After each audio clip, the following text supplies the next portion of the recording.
بسم اللہ الرحمن الرحیم۔ پنجاب رنگ نظارے یوٹیوب چینل کے ناظرین، آج کی ویڈیو ایک حدیث مبارکہ پر مبنی ہے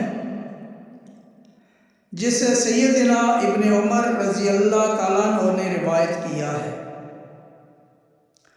فرماتے ہیں کہ رسول اللہ صلی اللہ علیہ وآلہ وسلم نے فرمایا، روزہ اور قرآن قیامت کے دن بندے کی سفارش کریں گے۔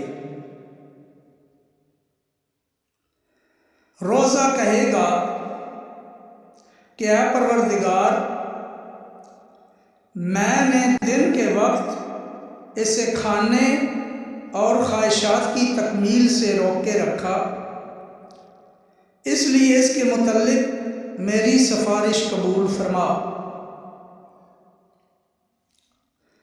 پھر قرآن کہے گا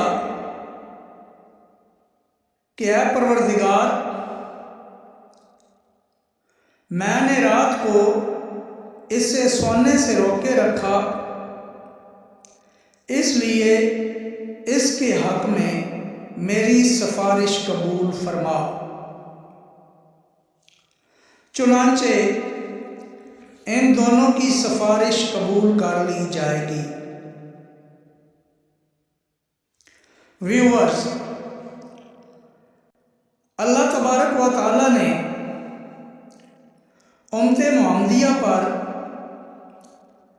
کتنا بڑا احسان فرماتے ہوئے بابرکت مہینہ اور پھر روز عشر میں ہماری سفارش کے لیے روزہ اور قرآن مجید عطا کیے۔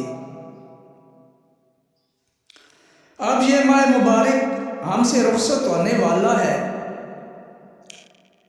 اس لیے اس موقع سے فائدہ اٹھاتے ہوئے اللہ کے بندے بن جائیں اور اس کی رضا ہر ممکن حاصل کرنے کی کوشش کریں۔ اللہ تعالیٰ ہم سب سے راضی ہو۔